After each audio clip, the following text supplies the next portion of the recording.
ایک شخص اپنی دولت کے نشے میں مدہوش تھا۔ کچھ ملازم اس کے یہاں کام کرتے تھے لیکن ان کی مجبوریوں کو نہیں سمجھتا تھا۔ ایک دن اس کا ایک نوکر روتا روتا اس کے پاس آیا اور کہنے لگا، اے میرے مالک، میرا بیٹا کل دوڑتے دوڑتے گر گیا اور اس کی ٹانگ ٹوٹ گئی، مجھے کچھ پیسوں کی ضرورت ہے۔ اس نے مذاق اڑا کے کہا، تم غریبوں کی ہمیشہ یہ عادت ہوتی ہے، گھما پھرا کے پیسوں کی بات کرتے ہو، جاؤ، ابھی تو تنخواہ دی تھی تمہیں۔ وہ روتا روتا واپس چلا گیا۔ بس کچھ ہی دن گزرے تو اس کا اپنا بیٹا سیڑھیوں سے گر گیا اور اس کی ٹانگ اور اس کا بازو ٹوٹ گیا۔ بچے کے سر پہ چوٹ لگی جس کی وجہ سے اس کا کافی خون بہ رہا تھا۔ وہ اپنے بچے کو اٹھائے، نوکروں کے ساتھ دوڑتا دوڑتا ہاسپٹل پہنچا اور کہنے لگا کہ خدارا میری بچے کی جان بچاؤ۔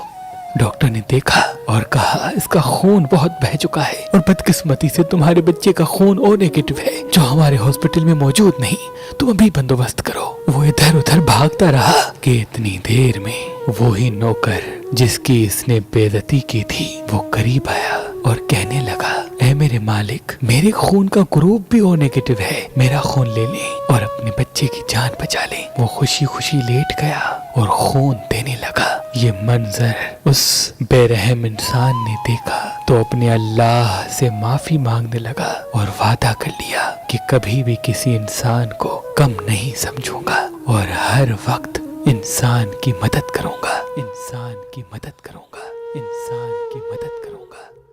حضرت شاہ شمس تبریز نے فرمایا کہ نیلم پہننے والے کے سامنے انسان کے چہرے واضح ہونے لگتے ہیں۔ وہ ایک جھلک میں انسان کو پہچاننے لگتا ہے کہ کون صحیح دوست ہے اور کون منافق۔ اگر آپ نیلم پتھر لینا چاہتے ہیں تو مہربان اسٹونز کے نمبر پہ کال کریں اور مزید معلومات کے لیے ہماری ویب سائٹ مہربانلی.com یا ہماری اپلیکیشن جو گوگل پلے اسٹور اور آئی فون ایپ اسٹور پہ موجود ہے ان سے بھی معلومات حاصل کر سکتے ہیں۔